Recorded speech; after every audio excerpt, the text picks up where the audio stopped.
Well, hey everybody, how you doing? Dave Fennoy here, and we are going live with. I'm just leaving Clubhouse. Actually, I'm still on Clubhouse, and Marc Guss is going to join me in just a moment. But I want to say hello to everyone. Thank you for coming.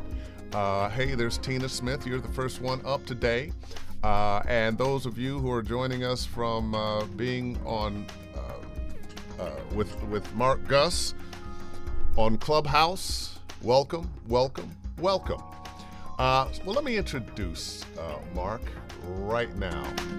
There he is, Marc Guss. How you doing, man? Oh, wait a minute. Where's your camera? There you go. Now I got you. There we go. I got you.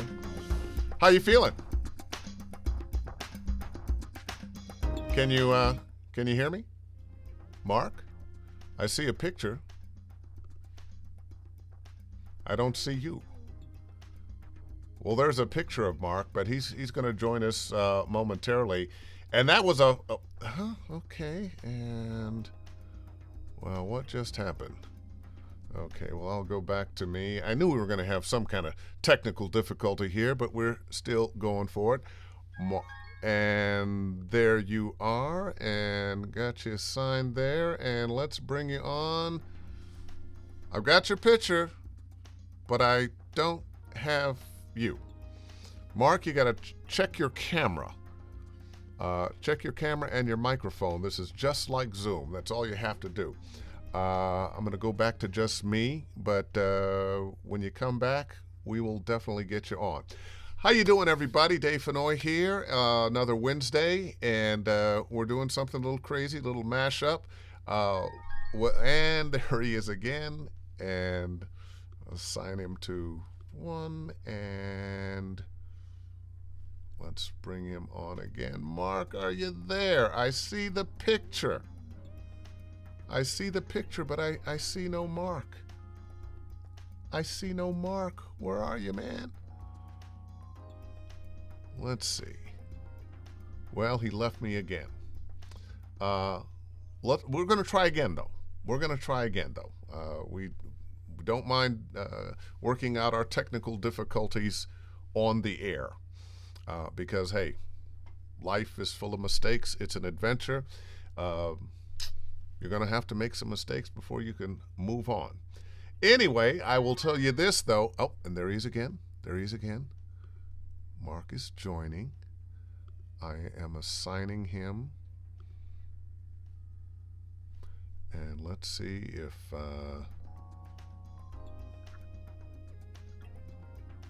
And once again, I'm seeing the picture, but no Marc.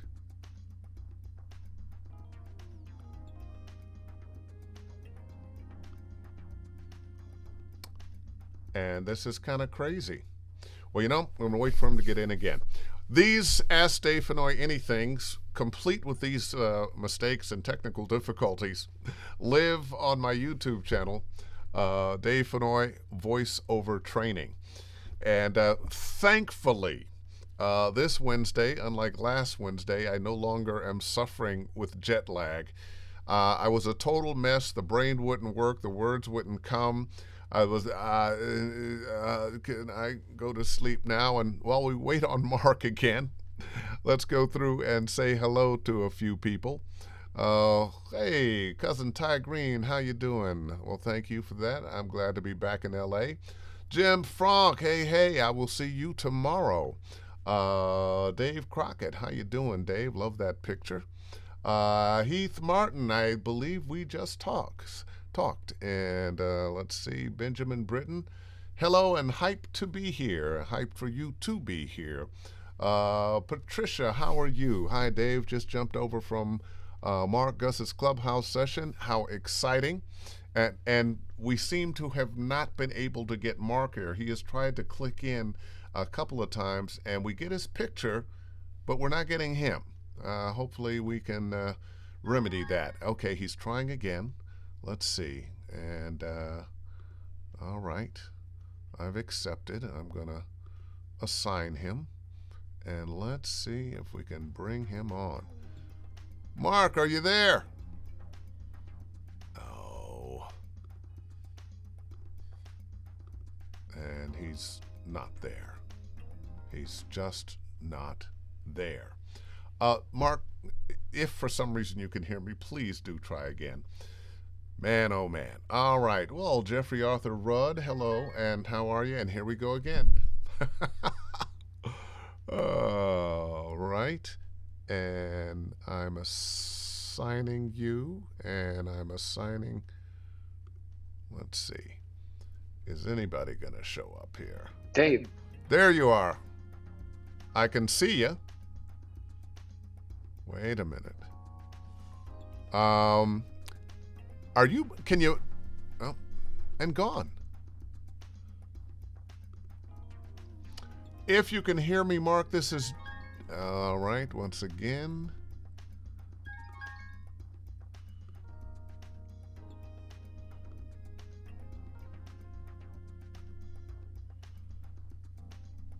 And we've got your picture. We just don't have you. Your camera needs to be on. I can hear you're working with your microphone. Say something, Mark. Mark? Hello, Mark. Come in, Mark. And he's gone again.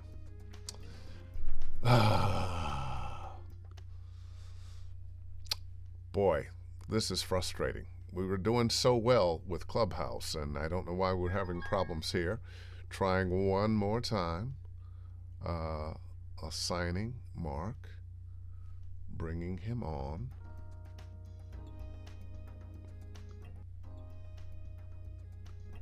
I get the picture and no Mark. I'll let him come in again, and then we'll do something there, because I know he's going to come back. Meanwhile, let's continue. Jeff Younger, how you doing?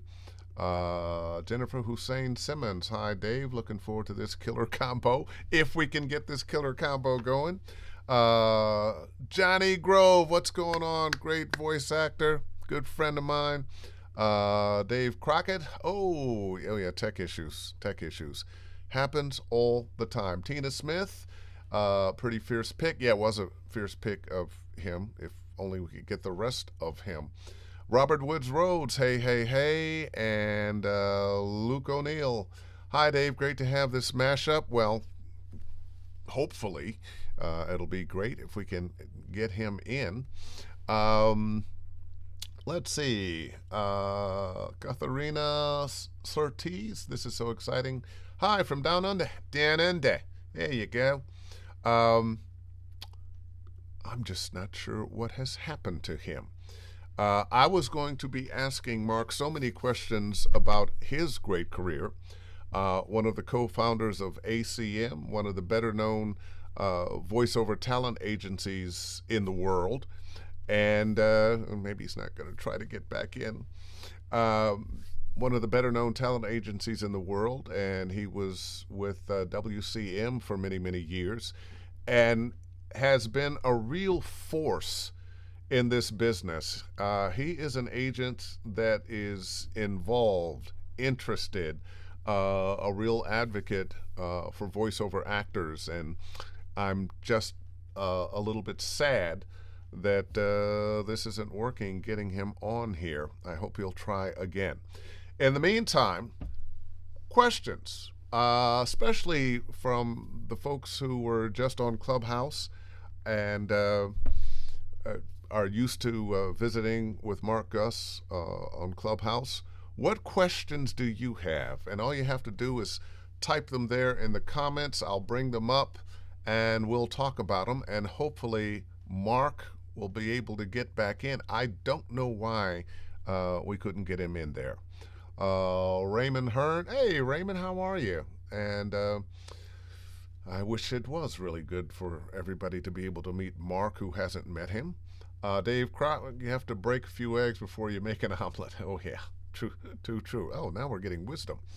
Tina Smith, I couldn't make the Clubhouse thing. Will it be on your YouTube? The Clubhouse thing will not be on my YouTube, but guess what? It will be on Clubhouse, because you can save Clubhouse sessions there, so you can check it out. Maya Aoki Tuttle. Oh, well, thank you, Mai. That's so sweet of you to say. And Catherine Sunnyside, I'm from Perth. Oh, okay. And my geography about Australia is not that good. I know most of the cities are around the coast. Sydney's on one side, um, uh, and all the cities kind of go around, not that much in the middle, as I recall. Where is Perth? South, north, west? Let me know. Terry Briscoe, glad you're back, Dave. Me too. And by glad I'm back, I'm glad I'm back from where I was last Wednesday when I was just, hello, who's this? Kimberly Wallenius. Hello, hello, hello. Nice to see you. You know, you can start getting some questions going. I'm appreciating the hello. All right, we're going to try again. All right, and we're going to assign Mark, and let's bring him on. And I'm still seeing the picture, but I'm not hearing the voice. Mark, where are you? Oh, boy, boy, boy, boy, boy. I have a good mind to just leave his picture up there, and oh, he's gone again. All right. Molly Rock from Orlando. How you doing, Molly? Thanks for sharing this with us this evening. And he's coming again here. And okay, got him in the green room. Let's get him out of the green room.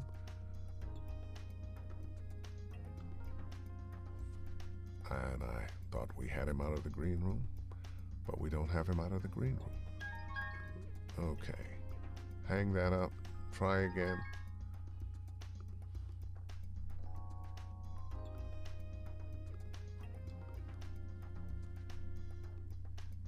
And you know, when you come up in the green room here, I should be able to see you and talk to you, Mark, and all I'm getting is a picture of you and a kind of, well, everybody else can see it too.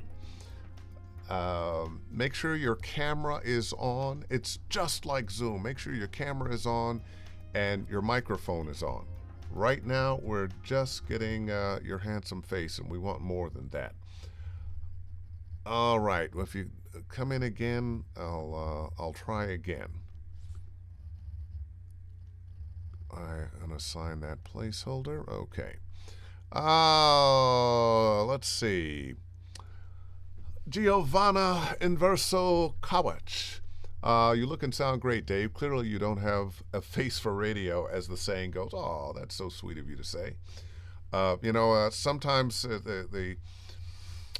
the unfairness of life between men and women. Sometimes we men get better looking as we age. We get distinguished, maybe. But I think every woman's beautiful in one way or another. Patricia Corkum, Marc Guss never gives up. He'll be here. All right. We're counting on you, Mark. I'm going to keep hanging, answering some questions. We heard him say Dave before. Oh, we did? I don't think I heard him say that. Dave Fennoy deals with uncertainty so well. Thank you, Maya. I'm glad you think this is dealing with it well. I'm going to skip down here. And, let's ask some serious questions about voiceover and what goes on, how to build a career while we're doing this. Cat just crawled into my lap and snuggled in, so life is wonderful here. That's Andrew Schermerhorn. Andrew, that's nice. I'm a dog guy. Not that I dislike cats, but I just have dogs. And there is Marc Guss. He's here, but he's not here. Try again. I don't know what it is that you're not doing. Make sure that your camera is on, your microphone is on, and try again. I think everybody would like to have a chat with you. I certainly want to interview you and get some questions answered. Leslie Carter, Lynn, that sounds right. If he has Siege still engaged, it will take over his mic. Ah, maybe that's it. I think probably you have to turn off your Clubhouse. And probably what I'll do is if I'm still on Clubhouse, which I just very well may be, I will also turn off my Clubhouse. And, let's see. Oh, I think I've already left the room. Okay, and maybe this is a question. Monica D. Hinton. Hello from San Diego. Hello, Monica. I was in Clubhouse. This is awesome. Technology works when it wants to. Yeah. I noticed your friends. Oh, here we go. Here we go. Are we going to get it this time? Hello, hello, hello, hello, hello. And no camera. Are you muted, Mark? Speak.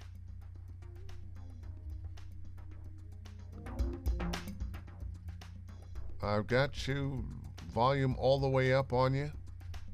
Okay, he'll try again. Technology works when it wants to. You know, there have been a few times that I've had some problems with this program, Ecamm Live. Ordinarily, it works extremely well. I had Gerald Griffith, who for the last 9 years ran VO Atlanta. He started it and ran it for 9 years. And the rights have now been bought by J. Michael Collins and his wife Anna, and they'll be running it. And they just made an announcement that it will be on next year, I believe March 23rd, and for 4 days, if my memory is right. And I can't speak highly enough about what VO Atlanta is. It's a place where everybody can come and learn and meet and greet one another. There's something very interesting about this business. Okay, and there you heard it. There's the Mark is joining. And let's see. Let's get him out of the green. Why are you still in the green room? He's in the green room. All right, I've assigned you. You still are not popping up. I'm still not seeing. Guest is muted. Unmute yourself there, Mark. I don't know if you're as frustrated as I am, but I'm very frustrated. Meanwhile, back with what I was saying. One of the best things about this business is how much people are willing to help one another. And it really shows up when you're at like VO Atlanta. Okay, Mark is joining.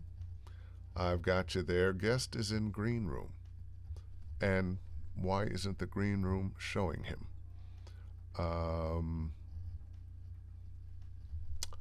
And let's see if there's something I'm doing.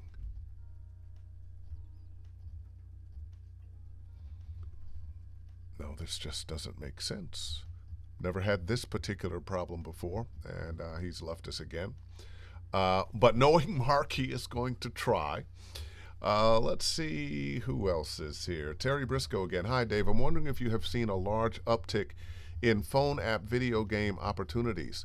I don't know if I would say a large uptick, but when you look at the video game industry, which is the biggest entertainment industry in the world, bigger than movies and music combined. Never been a game that, or never been a movie made $1 billion in a day. Several games have. But a lot of that money in that multi-billion dollar business are games on your phone. And more, we are seeing not just the games that make little funny noises when you line up this or destroy that, but games that are narrative and have characters. So I have seen an uptick. I'm not sure I would say it's a deluge of phone games coming out that are in story mode. Sarah Armstrong Brown, Mark is in the chat asking to be invited in.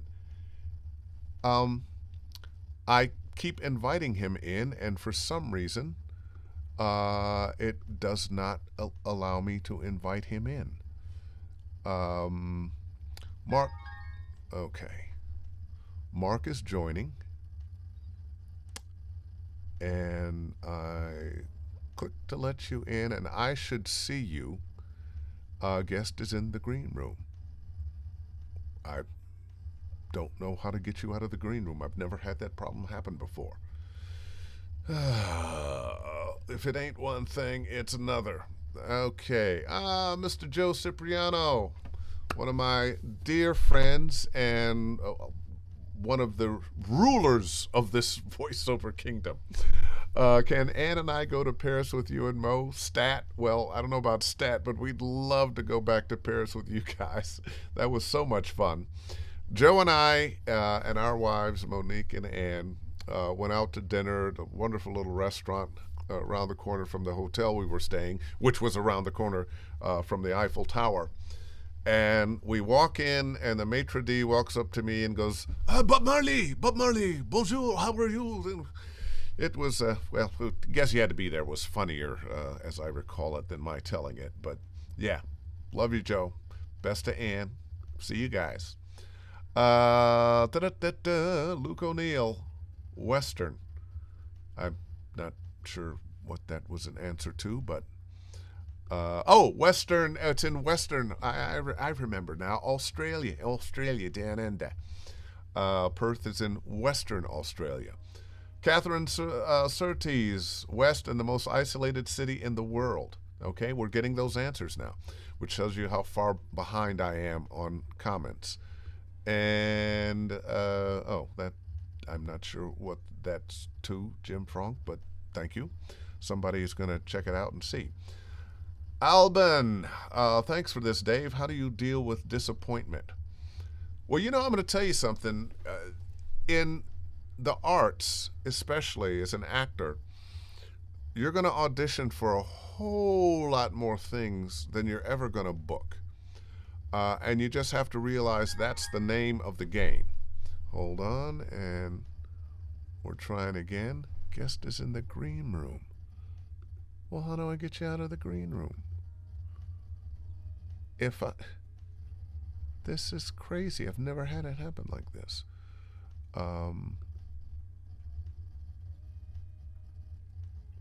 Remove from green room.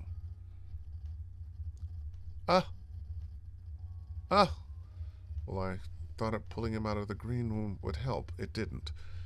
Mark, try again. Here we go. All right. And let's assign Mark there. It still says guest is in green room. Ordinarily, I have a green room here, and the guest shows up and I could talk to them. And for some reason, that's not happening. And it looks like there's a picture there of Mark.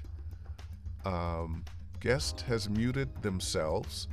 Unmute yourself, Mark. Take yourself off mute.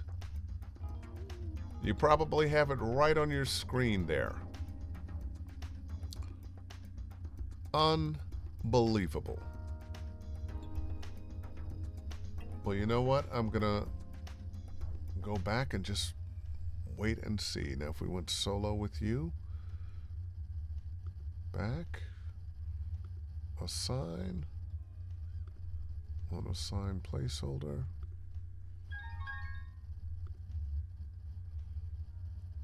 Guest is in green room.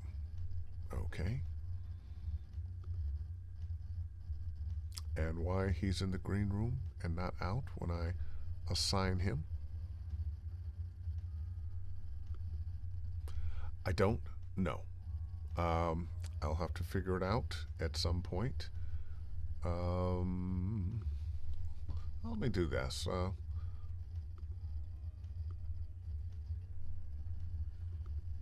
I'll look up something here right quick.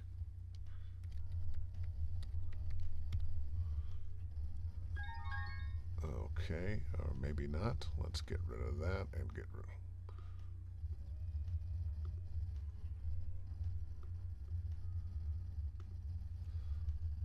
Oh, this has got to be frustrating, not only for me, but for everybody that is watching. I've never had this happened before.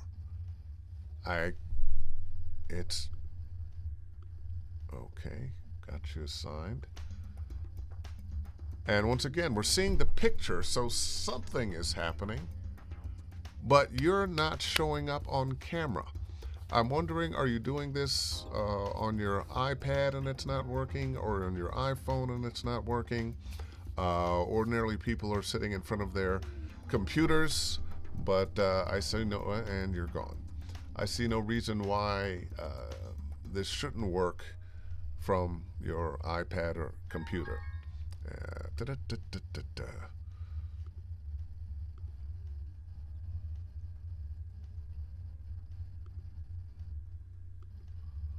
I have assigned you. Let's see. What if I put you here? Guest is still in green room. Guest is still in green room. And now not showing up at all. You know what? I'm just going to leave that there. When he comes back in, maybe that'll work. What was your question, Heath? I don't remember right now. It was something about, I don't remember. Patricia again. Well, I'll ask a question. What was the most ridiculous audition request you can remember receiving? Wow. You know, I don't remember the most ridiculous, but there have been times, and we're just going to leave Mark there in hopes that we can get him in. His spirit will. But there have been a number of times that I had requests, usually for character work that just made no sense. And from time to time, I went, this is too crazy. I'm not going to audition. And a little voice in my head said, no, audition for that. And I can't tell you how many times auditioning for the crazy thing that I thought wasn't me worked, and I booked the gig. So just because it's crazy doesn't mean it's not worth doing. All right, Karen Simmons. Hi, Dave. Can you please speak on ways to develop character voices for animation?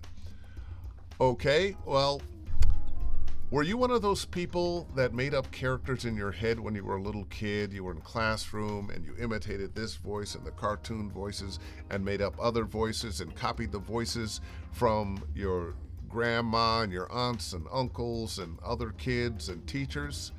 If you're that person, and wait a minute, we got him on the phone now. Hello, Marc Guss. I don't know what is going on with this. Yeah, I don't know what's happening. Unless you want to put me on speaker, we can do a half hour. Well, I got you on speaker right now. Okay. And I was answering a question here. Karen Simmons was asking about how to create character voices for animation. And I'm just going to say, Karen, most of the people who are doing crazy character work in animation, we're doing crazy character work, but not in animation. It was in classrooms and at parties. But you want to start creating voices. You want to start imitating funny things, funny people, cartoon characters. Give them names. Give them a backstory. Figure out who they really are. What happened to them in their lives that made them who they are. That's the way to begin to get beyond just funny voices, which so many people think is the way to have a career in animation, but you got to give those funny voices a life. So that would be the way. Let's see. Heath Martin, can you describe ways to deliver auditions with extremely limited specs or size? Trust your instincts. And since I've got you here, you got a thought on that? I'll put you right up to the microphone. Got a thought on that, Gus? I'm here, Dave. Was that Heath's question? That was a Heath question. Can you describe ways to deliver great auditions with extremely limited specs or size? I get that question all the time. There are, most talent should be able to get right into it without specs. based on the script. Some talent and some coaches have actually told us in our clubhouse that that's what they do. They'll read it like that for the first time without specs, and then they'll look at the specs. I mean, I think that's an interesting way to go. Well, that does make a lot of sense to me. Often you read the specs and you end up asking yourself that question, oh, gee, what do they want? Let me give them what they want. And I think in the long term, what you really want to give them is what they didn't know they wanted. And I can't tell you how many times I've auditioned for something, gave them exactly what they asked for. And when I heard the spot 2 or 3 weeks later on television, on the radio, whoever they hired was diametrically opposed to what they asked for. Yeah. So say that. they don't always know. Most producers don't know what they're looking for unless they know exactly what they're looking for, and most again do not. So the fallback seems to be 20s 30s conversational non-announcer, just because that's the flavor of the last couple decades. But we're booking people all the time who are not 20s 30s, even though it says 20s 30s. Yeah. Even though it says 30s 40s, we're booking people all the time who, we're stretching it for, because that is our responsibility, to get our clients into as many producers and casting directors' ears as possible. And that's just it. It is an imperfect game. Yeah. Well, you think about it. If 500 people get that audition, only one person's going to get it. And each and every one of you has something special about you, something unique about you that the world is waiting to hear. Give them your take. Give them your take. Chances are you weren't going to book it anyway, so go for it. And you never know, that thing, that person that you are, that personality that you are, the unique person that you are, maybe the person who books that because of that. Yeah, and we say this all the time on Clubhouse, that it could be a subtle distinction of what, your normal day-to-day approach that just gives it something different than you normally do. You took a bit of a risk, and you wind up booking the job. Absolutely. Got another question here from Sylvia Marquez Jacobowitz. So nice to meet you, Dave. I've been training for about 3 years. I've been auditioning in English and Spanish. I have representation in Los Angeles and Atlanta. I'm not getting many bookings. What else can I do to get a booking? I wish I could just say, A, B, C, and the bookings would come, but I don't know what your auditions sound like. I don't know what it is you're doing that's working and not working. I would have to hear you. I'd have to work with you, see what your approach is. Mark, you got any thoughts? I sometimes see this on, let's say, a Facebook forum where someone says, I'm on this pay-to-play site, which everybody loves on Facebook. But someone starts that off, and before they get destroyed, they might say something like, I have been auditioning and auditioning and auditioning. This pay-to-play site is just not worth it. It reminds me of, like, someone going to, when I was in college, we'd go out to the bars, and we'd come home, and I'd ask my friend, like, how was it? And he or she would say, oh, it sucked. I'm like, what sucked? It was as packed as it was yesterday. You just didn't meet anyone. Like, it's just the name. I mean, it's just a matter of not looking at it negatively. It's a matter of, all right, well, the next day it's going to be packed, and you might meet your husband, you might meet your wife, you might get that audition that turns into a booking that changes your career. And I would also say, who are you coaching with, and what are they saying? And maybe check out some other coaches. Happy to do it myself, but there are a lot of really good people around here, depending on the genre you want to be in. And my favorite of that is, playing tennis, you miss your shot and you look at the racket. No. Sylvia, I'm not trying to be harsh, but if you're not booking, I'm thinking it's something you're doing that you don't realize you're doing. So, Dave, you know what's really surprising? We just signed someone a week ago, and it's very rare that we're taking someone on regularly. It's a very stringent process. Everyone has to be on board. But Robin Starr just brought someone to the group. Everyone was really excited about it, and what happens? She books the next week, and we're noticing that the snowball effect is real. There's real talent, there's real confidence, and real professionalism. Like if you start booking, if you book your first job, it's going to shine through in your next audition. It's going to shine through in how you wake up the next morning. It just happens, and it's really not magic, and it's not anything other than this is the task. You have to do the best you can do. You have to coach yourself up. You have to put yourself in position to hopefully get great representation as well. And you know what? If you're not booking, it doesn't mean that you should be dismayed by it. It just means that, like Dave said, like you have to figure out how to up your game, because once you do that, you're then going to be in position for a lot of things. So, Dave, when you start working with someone and they're a little greener than, an experienced day-to-day player, do you notice that that a typical person who's really starting out but who has some skills and they're not booking because there's so much competition out there, how do you deal with the frustration when they talk to you about that? well, one, I want to hear what they're doing with the copy.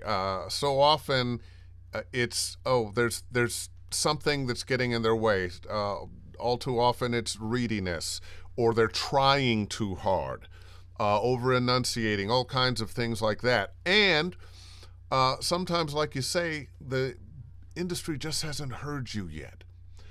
Remember those records that the first time you heard them, you hated them, and by the fifth or 10th time on the radio, wow, I love that song. Very catchy. Sometimes the industry has to hear you, and for some voices, it takes a little bit longer for them to get what it is that you've got. But keep knocking on the doors. And Sylvia, I'm going to say, book some time with a coach you trust. Not necessarily 5 or 10, but book a session. And this is what you talk about, and see what this coach says about your reads. Sylvia, there are so many examples that I have of talent, starting from way back when I first started as an agent, where someone didn't book for 18 months. 18 months, they didn't book one thing, but they hung in there, and they became the voice of Verizon. Then they became the voice of a promo campaign, and then they were off to the races. But his journey was an 18-month start. I mean, Bob Bergen tells us this all the time. It took him, maybe 2 or 3 years to book something substantial. It took him 7 to 9 years to feel like he really had a career in voiceover. Yeah. So don't hang up the spurs just yet. Let's see. Maya again. Hey, Dave, what's the mic you're using right now? A Neumann KMR81? No. I sometimes just buy mics that people said were interesting. So I'm using a shotgun mic that you can see right there. It's a Synco M2. It's a couple hundred, maybe $300. I don't remember what it was. And it got some very good reviews. And a lot of times I'll test out a mic by using it as my teaching and Ask Dave Fennoy Anything mic. And it's been doing duty for a while. Why, do you like the sound of it? Let's see. Another one. Tina Smith, you're not weeping, so that's a plus. Huh? Oh, best practices to retain an agent. What are the best practices to retain an agent, Mark? The best practices to retain an agent. The best practices in 2022 are different from the practices that existed in 1995, where you put a demo together or you know an agent and they get you rolling. And your demo really speaks for itself. Your demo is part of your portfolio. It is your commercial demo. It better be fantastic. It better be produced. I mean, I get so many submissions every day, and I I don't understand when I see the question, who produced your demo, and it says me, myself, I did. Yeah. It's just trouble. Unless you're Chuck Duran, unless Chuck Duran sends me his demo and then I read that it says I produced my own demo, I'm like, fantastic, I'll take you on. And guess what? Because Chuck Duran cannot be as objective about Chuck Duran as because he's Chuck Duran. Right. Chuck Duran would do better to have somebody else produce the demo, despite the fact that he produces great demos for everybody else. Most likely, yes. And it takes a perspective to put that together. So it really is a lot more than that. So it is coaching. It's training. It could be acting. It could be improv. It could be stand-up. It's just putting as much as you can in your arsenal. And then what it also becomes in this day and age is a bit of a catch-22. So everyone has the ability to be the entrepreneur. Everybody has the ability to be a great business partner. And that's what that's what they're really looking for these days.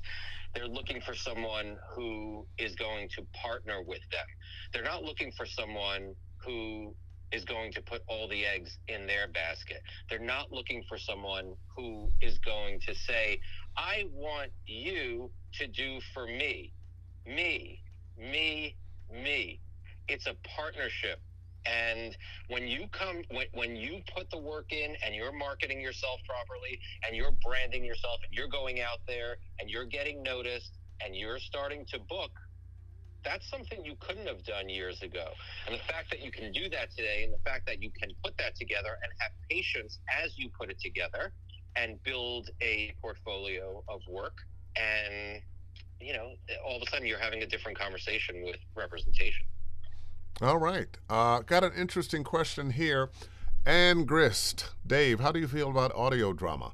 I've been cast in some roles with Chronospheres, and it's a blast. Might that be a good segue into character work for animation? Thanks. I'm going to say I like audio drama. I have famously said I've done 3 audiobooks, and I hope to never do a 4th. But I like playing characters in audiobooks. One of the things that's happening in audiobooks now is there's a narrator, and then they hire actors like myself to play characters in the book. It has to be a big budget book, of course, but that is happening now, and it's kind of a throwback to old radio dramas from back in the day before any of us were actually alive and doing things. And yes, I agree with you. It is a good segue for work, I think, more in video games than animation. Animation kind of leans towards comedy, not saying there's not drama in some animation, whereas video games lean towards drama. And once again, doesn't mean there's not comedy in some video games. But I think you're getting doing the audio drama more of stage-like, film-like performances than animated performances. So, yeah, go for it. Got a thought on that, Mark? Yeah, I'm not, as you alluded to, I'm not the biggest fan of the audiobook genre when it comes to a talent who's really entrenched in voiceover and has a diverse range and diverse day-to-day work. It takes a lot of time, and a lot of the jobs are don't pay extremely well. So yeah, I think it's a bit of a tough one. I think the people who do audiobooks, the people who are narrating, tend to be specialists in that area. And, I have a client who, it just came his way, and he was asking me, and he just couldn't make a decision because he said, well, if I do this, it's going to get in the way of auditioning for other jobs. It's going to get in the way of my bookings or whatever. I said, I think maybe you have your answer there. There you go.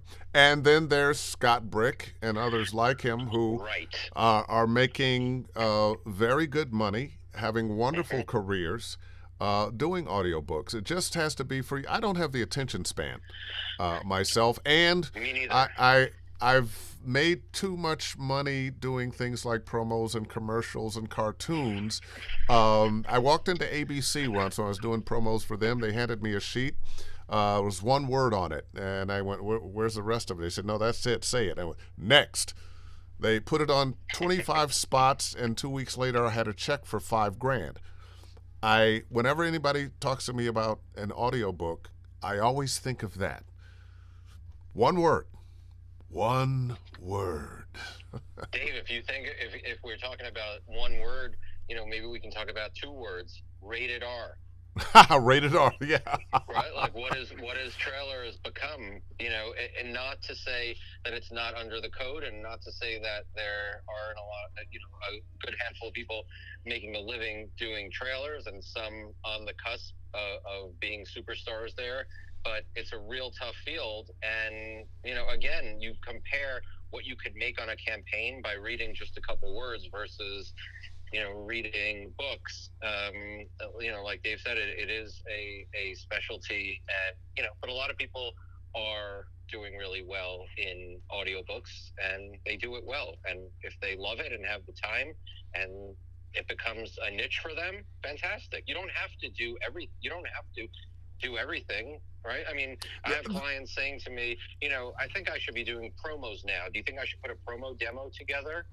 Dave, if you hear that, like, Dave, I'm curious, like, what would your answer be to someone who hasn't done promo before, but they come to you and they say, you know what, I really want to do promo. How am I going to get the attention of whether it's agents, producers, whatever? Well, the first thing, the first thing, instead of putting a demo together, is learn how to do it.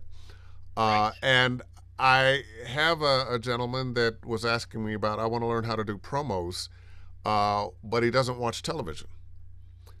And it's like being a musician who doesn't listen to music. Every great musician listened to great musicians who came before them and copied their licks, copied their style, their rhythm, their tonality, and then made it their own. And if you're not willing to listen to this genre that you're trying to get into and find your way in, you want to learn the rules so you know how to break the rules in the right way, how to make that thing that's special about you a thing that makes those promos that you do special. If you're not willing to do that, you're setting yourself up for failure. You can get lucky, Dave. You can get lucky. Get an audition from your agent and wind up booking a promo. There's a really good chance that it might be a bit offbeat, it might be a bit conversational, it might not be the standard promo, unless you really understand the meters and the dynamics of it. And that can happen, but that's the long shot. That's the long shot. And what I believe in studying promo or commercial or anything is finding out who you are, finding that essence of you to bring that thing that's special about you, that thing that people find quirky or inspiring or trusting, however they respond to you. They believe you are this person, that person, by the way you speak, by how they feel when you're talking to them. That's your money. That's what you want to bring to the table. So if you're that deep, rumbling, bassy guy, no, probably comedy promos are not for you. Probably. Did I lose you? Mark? I'm here, Dave. Oh, okay, there you go. Yeah. Let's grab another. Because we get this all the time. I'm talking about from the representation side. of some, a voice actor who wants to do it all. Yeah. Just because you're in voiceover doesn't mean that every branch of voiceover is for you. True. Now, I personally have been a generalist. People know me now mostly for video games, but I've done promos for all the networks and a bunch of cable stations. I've done commercials. I've been a Lexus voice for years. All the fast food brands, all kinds of things. It's all gone together to make a career. And one of the things I found, sometimes when one area kind of wanes a little bit, another area picks up. So when I first came to town, TV promos and cartoons. I like what an odd combination, but that's what I was doing. Video games came along, and I just thought they were a different kind of cartoon. But I've had a nice long career doing a variety of things. And Dave, that's the dream. Dave, you sound like a dream client. I always tell everyone this: do not over-invest in anything in particular. Right? I mean, you have to be prepared, or prepare yourself for the variety, for the you want to be that multifaceted talent. And you should keep striving for that. And just because you book that first promo campaign, it doesn't mean that you're going to book the next promo campaign. You could, but it means that you have so many other opportunities, and you just never know. I have so many clients who never did narration before, but they're good actors, and all of a sudden they get a Discovery ID campaign, and they're off to the races. There you go. Got another question here. Keyston White. Good to talk to you again there, Keyston. Do you prefer a condenser or shotgun mic for video games? My favorite mic is the Sennheiser 416. I use it for everything. Now, today I had a game, and they insisted on using my U87, which I don't use that much because my booth is only 5x7 and the U87 likes a big room, but it worked out okay. Typically in my studio, it's my 416 and a TLM 103, the Neumann, which has the same capsule as the U87, but it's more forgiving of space. Let's see, let's find another question here. Heath Martin you sent, how can you bring it on Audition with limited sides or... Oh, we did that. You basically... Did you ask that twice, or did I roll back for some reason? Jim Frank, two-part question for Mark. What do you listen for in a demo to make you say yes? And how does one get demos in front of a top-tier agent as yourself? Great questions.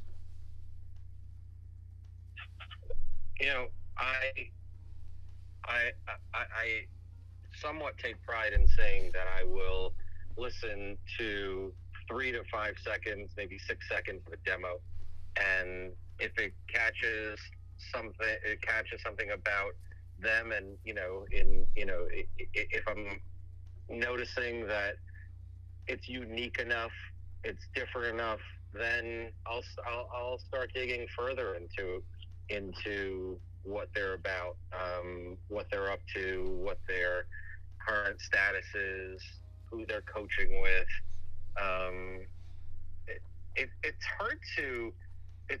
It's really hard to have like a simple answer to how do I get representation, because I think most people think that they should have representation, and I think there is a lot of work to do, and you really have to put in the work and get a reality check too.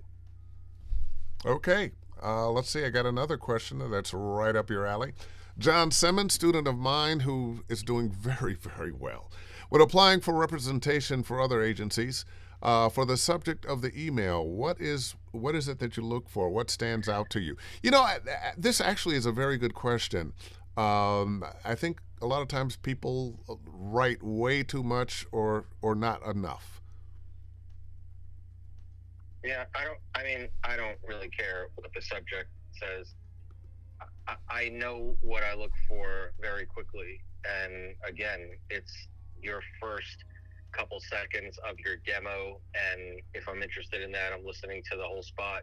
And then I'm listening to spot 2, and maybe I'll listen to spot 3. I'm probably not listening any further than spot 3, hardly ever. But a demo's a demo. So, the standard demo is around 60 seconds. That's okay. But yeah, it really is. It's so subjective. I'd love to ask a whole bunch of agents and managers like what catches their ear, because it really is subjective. It could be the right timing because there's an audition out there that we needed a voice that sounded like you, and all of a sudden it got our attention, or we don't have enough people in your category that that we think we need to fill a void here. How many times do talent here, when they send their package out for representation, and they hear, what, now is just not the right time, or we just have too many people in your category? Again, I'm like harking back to dating. It's like, it's kind of like letting you down easy. The answer is no, right? But it's not you, it's me. Right, exactly. But you know what? But the answer, it could be a very honest no, but that's okay. But it could be a yes. It could be a yes that same day from another agency, or it could be a yes from the same person that said no at a different time, months down the road. Yeah. And be careful of trying to chase whatever you think what's in is at this particular moment. Usually what is in was discovered, and it just was.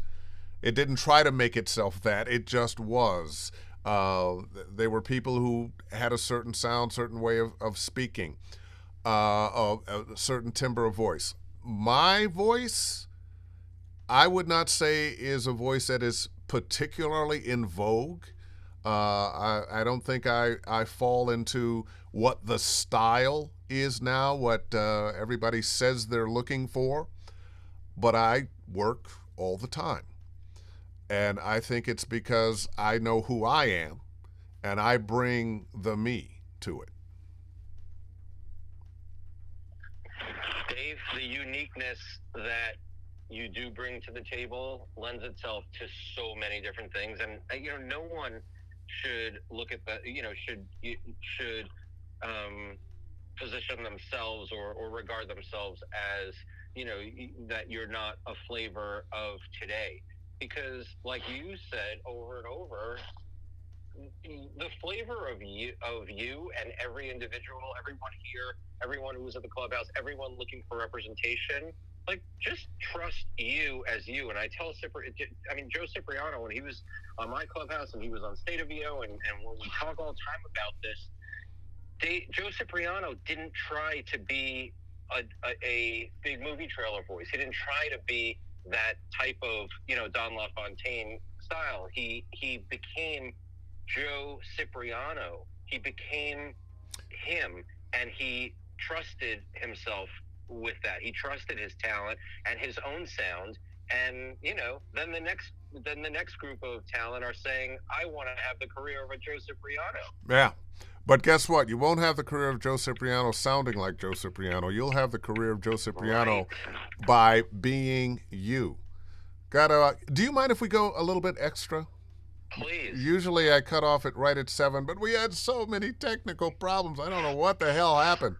But Maya Tuttle has a question. What do you do if you're in a session and not feeling the director's style? Have you had a great session with the director you didn't feel really comfortable with? How do you deal with that? Oh, man. I have had a number of directors that working with them was difficult for various reasons. Sometimes people are trying to direct you into something that's not you. sometimes they're just not good directors.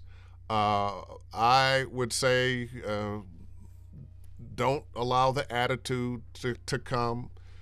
Keep the smile on your face. Give them what you want, or give them as much as you can of what they're asking for. And if you're not working in your own home studio, I can't tell you how many times your butt's going to be saved by the engineer. That engineer that'll go, we're on take 25. If you go back and listen to take 3, I think he really had it there. So often, especially young directors, you're doing a commercial and they were sent by the agency because the guy who really has to make the decision is on the golf course. So they, you lay down a couple of takes and they put it together, and now they're trying to track him down and play it for him so he can approve before they let you go. And of course, because he wasn't there, he has to say something. So there'll be some kinds of changes. But yeah, I've been in that position. Don't keep the smile. Keep warm and friendly. Don't make faces. It's not going to last forever. And do the best job you can for them. That's what I'd say. Let's see. Andrew Schermerhorn. One veteran did 600 auditions on Voices and didn't book.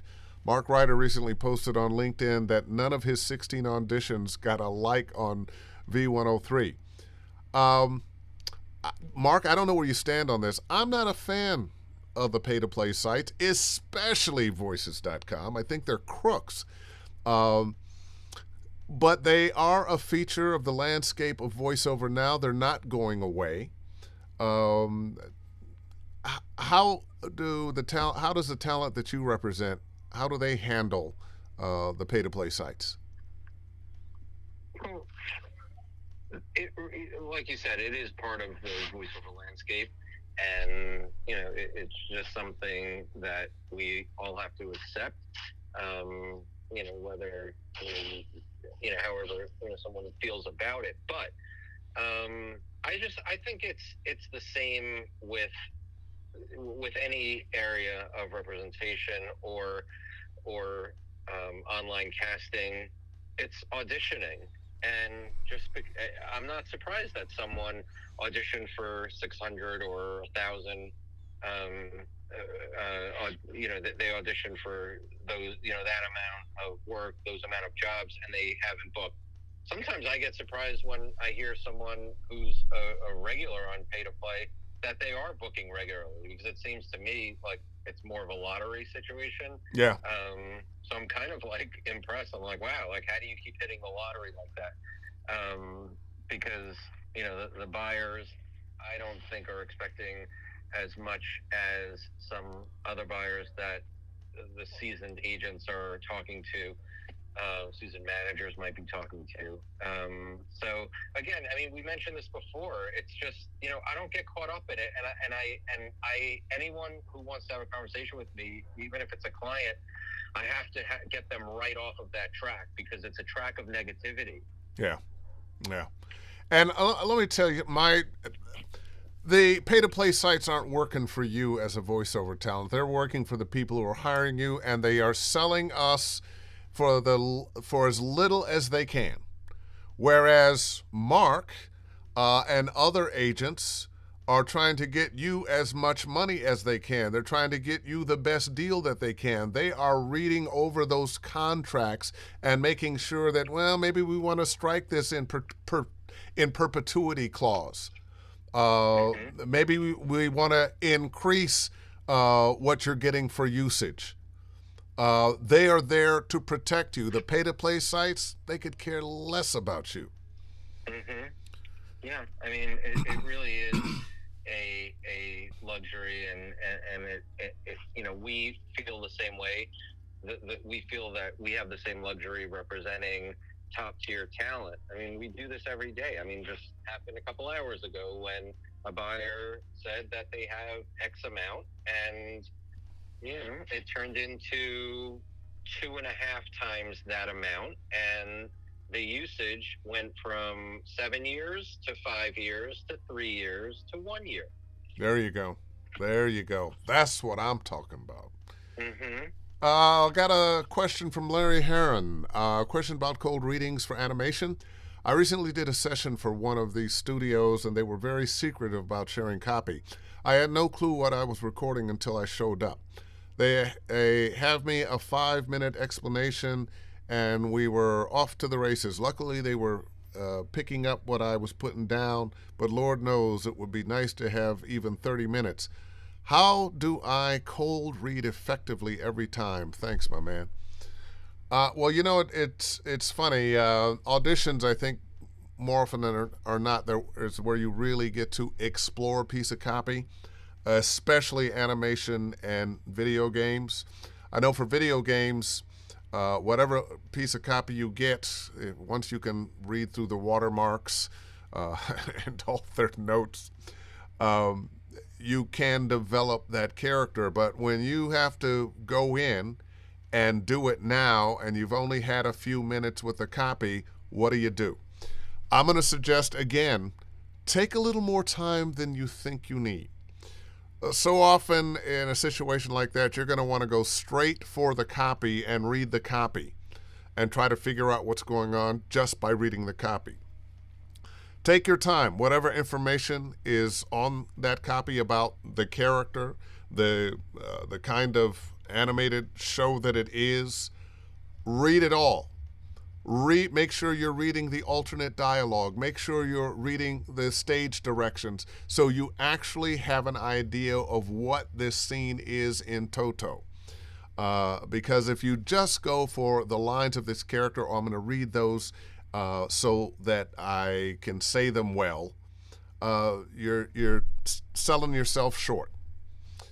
I know it sounds a little counterintuitive, but trust me, preparation is everything. And if you just have to prepare faster, but prepare completely. Hey, Dave, just for the talent out there who might not be as seasoned as you, what does someone like you do in the audition process of letting it go? Do you harp on that? Do you harp on the audition still? Did you used to do that? Did you learn a lesson? Oh yeah, I learned a lesson a while back. The more time and effort and painstaking detail I put into every word, syllable, phrase of a piece of copy, the least likely I am to book it. Sometimes, acting is like a recipe. You can put in too much salt, too much sugar, and you can overcook it. And overthinking it will do that every time.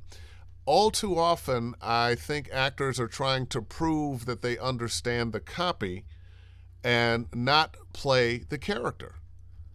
Be the character. That's what they're asking you to be. Even commercial narration, I don't care what it is. Be the character. Totally agree. Don't make the words precious. Make the character precious. I always suggest to people, listen, record yourself when you're in your natural habitat. What do you sound like when you're hanging with your friends, when you're with your family, when you're on a business call? Record yourself and listen back. Bring that person to the game. Why do you think the spec is saying believable so much? Yes. Mm-hmm. Yes. All right, let's see. Rick, party. What's up, man? I'm with you. Audiobooks are a big no for me, but good work for a beginner. They can be good training. Not a lot of money. You're going to spend a lot of time in that studio. But let's see. Leslie Carter. Yes, Rick. She's just agreeing with Rick. Okay, of course she does. I'm just running through Amy Grist again. Wish I could have made a distinction between audio drama and books. Not the same. Oh, well. This is a fun version of Wednesday night. Thanks, Mark and Dave. And you are very welcome. Blowing through these right now. Peter Drew. In an interview, legendary 77 WABC New York DJ said the easiest money he ever made in VO were 4 words: King or Super King, which he did for Winston cigarettes back in the day when they still could be advertised on TV and radio. With residuals, he made $46,000 back in the 1960s, about $382,000, $382,155 today. Inflation. Yikes. Well, there are those stories of oh God, what was one of the words? I can't remember right now off the top of my head, but there are so many one-word campaigns or just a few word campaigns that went on 60s, 70s, 80s, 90s when the unions were stronger that people made really good money from. Oh, remember Beatrice? Beatrice. I think that woman retired from that one word. Thoughts? Yeah. I didn't. I don't know why I did. I wanted to include this in my book in to some degree. I did it when I first got to William Morris a couple months after. I did a deal for Gillian Anderson, who was the star of the X-Files. Yeah. And she was going to be the voice of the branded celebrity voice of Discovery Channel. And the line was, Discovery Channel, explore your world. That's it. Yeah. That's the script I gave her. That's what she had to do. So I'm in the studio. So we get to the recording studio. The recording session lasted an hour and 45 minutes. Oh. Now. Oh. Yeah, now, but one would think, like, because I was watching her and hoping that the session would end soon, but one would think that that is excessive. But an astute producer who knows what they're looking for, who wants to get it right, who wants to revel in the session, is going to ask for whatever they need to ask for. And like you said, Dave, you smile through it and you give them your best. Yeah. Yeah. And hope the engineer says, you should listen back to take number 4. That was right. I've been in that when session. You're on take 256. I have been in that session, and almost every time it was one of the early takes that they finally used. And to me, and I think what you're intimating at, that's when you have a director that doesn't know what they want, or maybe they're not the person who actually has to make the decision. Somebody was telling me a story the other day about going on a session, and she'd knocked it out in 10 takes, and they said, well, I'm sorry, but my boss told me I have to come back with 20 takes or he's going to fire me. So 10 takes were just because. I've had people also say, they book you for an hour and in 10 minutes you're done, and said, well, I just don't feel right about letting you go. I mean, you did it so fast, and we got what we wanted, but can we just, try a few other things? Just Can we just chat for another 50 yeah. minutes? Oh, let's see. I got another question for Mark. Do agents send out auditions to every single client they have that matches their specs? Do they always send all the submissions they get along to the client? Excellent question, Maya. Of course not. No, of course not. I mean, we are selective with each project. We listen to every audition for every project. And, yeah, I mean, I don't think I've never had that practice. That is a bit lazy. But what you want to do, like I said earlier, is give your clients as much opportunity as possible. So, we will stretch the audition process for someone who is not 20s, 30s, and they'll book it. They book it all the time. 40s, 50s are booking 20s, 30s projects because the producer is not necessarily looking for 20s, 30s. It's the fallback spec. Yeah. So we know that. And we know that when we look at the copy. So if I'm looking at the copy and I know that it really could be, it could be read by a much bit, larger range than what they're asking for, then we'll get it to I feel like other these clients. days you ought to add 10 or 20 years to every spec. I mean, it really is a. That's why I love this art, because it isn't like I think that 15 years ago it was more, like it was more defined, that if you're not this, then you're probably not going to succeed. I think 2022 and beyond is there's something there for everyone. Yeah. And when you say stretch it, I'm not going to send a 20s 30 spec and and get them 60s 70s and 80-year-old reads, but as long as you're staying within the bounds, you're providing the producer a service by giving them some options. I got a question for you. Now, spots are going out to agents all over the country. How many spots are the final buyers, the casting directors, how many are they listening to? You know what? I think they're inundated. I think most casting directors, most producers now are inundated, because especially casting directors in New York and LA, with the with post-COVID era, because now they've gotten used to listening to phenomenal talent all over the country. Yeah. So I think they're listening to more and more. They're becoming better casting directors because they have to just pivot and move and move.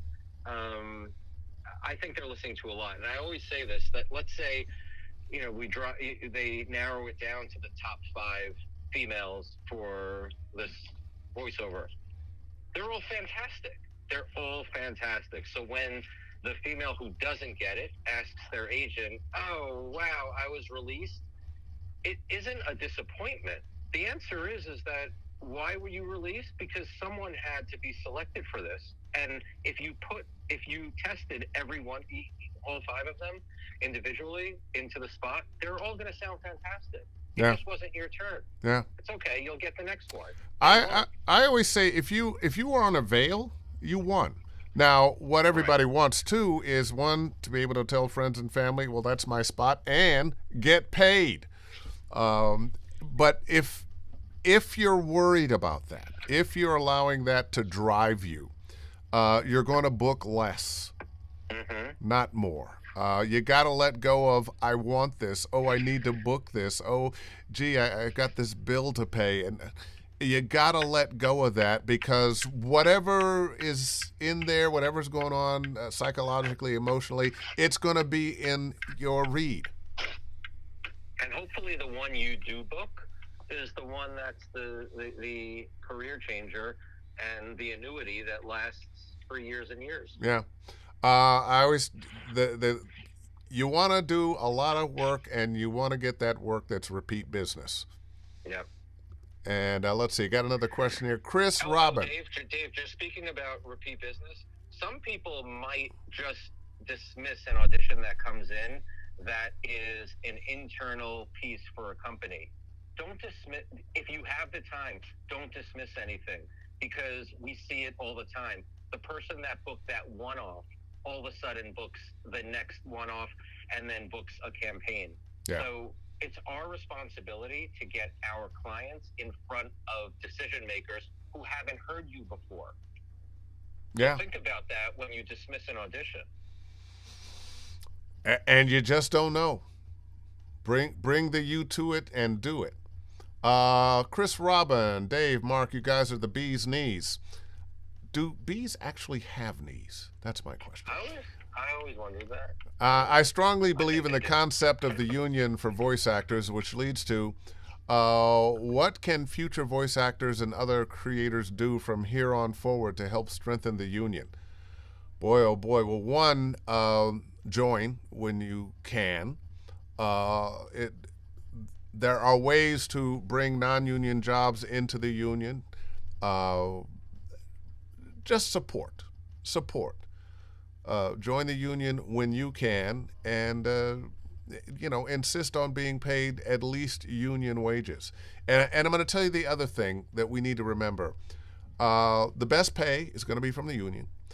There are also going to be money for your pension and health care. Now, you do have to pay for health care, but it's much less than other places. And I promise you, when you hit 65, 70, whatever age it is that you're going to retire, and you are going to get several $1,000s every month because of your 30, 40-year career, you're going to appreciate having been in the union.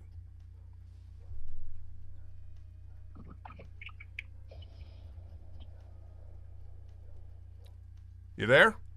Dave, I agree with you, and I think a proper question to ask these days also is, what can the union do for the union to stay as relevant as Oh, you did have to bring that up. I have been on committees. Of a mashup one day. Yeah, I've been on committees for SAG-AFTRA, and much as I am an advocate for them, I'm also a critic of them, and all too often they are behind the times. I think about when we were negotiating for DVDs, you were on something that went on a DVD. They were slow to the table, and by the time they had negotiated a deal for DVDs weren't a thing. And they seem to be always behind the 8 ball. But I've also been in negotiations, and I've also been insulted along with every other voice actor when the representative from management basically said, "We don't need you people. We can get anybody on the street to do this." Of course they can't, but that's what they always lead with. I was on the promo committee. We went for negotiations, and the first thing the negotiator said, we only ought to be paying you guys about $25 a promo. Well, that was 10% of what we were making at the time. Dave, I was on those committees in the mid-90s. Things have not changed that much for Oh, some no. networks. And the idea, the language, be careful. Oh, this is a right to work state. No, this is a right for us to pay you less state. Oh, we can't give you a raise. Then we'll have to raise the price on burger. Well, guess what? Everything has gone up anyway. The cost of living continues to rise. The billionaire class has had a $1,000 raise in the last 50 years. Typical working people, and I say this as somebody that I do very well, but I'm still a working person. And working people have been left behind. I just happen to be in a fairly good part of the working class. But, $15 to flip burgers, why do they think that's too much? Anyway, before I get started, let me let you go. We've gone about 20 minutes over, and I want to apologize to you. Not that I did anything, but for some reason, this program was just not going to let you in. We would see pictures of you every now and then. We'd hear a little bit of your voice. And I want to applaud you, Marc Guss, for being interested in enough in these people who are listening now and your audience who joined us, for making that very wise decision to let me just call. Why not, right? Yeah. How am I going to solve this? Yeah. Right. My arm is tired, but the rest of me is very happy holding this phone here and allowing you to share your experience and thoughts with the people who are listening. Thank you, Dave. I'm going to send you this iPhone holder that I just got on Amazon, which is phenomenal. Oh, fantastic. Well, listen, I'm going to let you go. And I want to thank you. And I want to thank everybody who joined for your wonderful questions.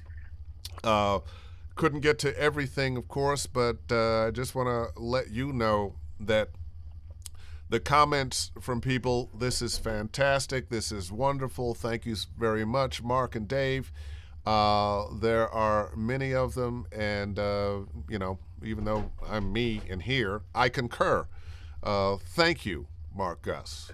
Thank you. Thank you. And listen. I'm happy in the 20 to 25 minutes that I wasn't around, that everyone got to ask Dave Fennoy whatever they wanted, and they got a piece of Dave Fennoy. So, and then we got an hour and a half of everything else between Clubhouse and this session. So I want to thank everyone also for being here tonight and for joining, switching over from Clubhouse to Ask Dave Fennoy. And Dave, I can't tell you how happy I am that we finally did this, because we've been talking about this match. We've been talking about it for a while.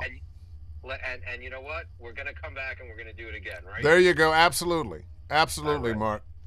All right, man. Enjoy the rest of your evening, and everybody else, enjoy your evening. You too. Thank you, Dave. We'll catch up soon. All right. Everyone. Have a great night.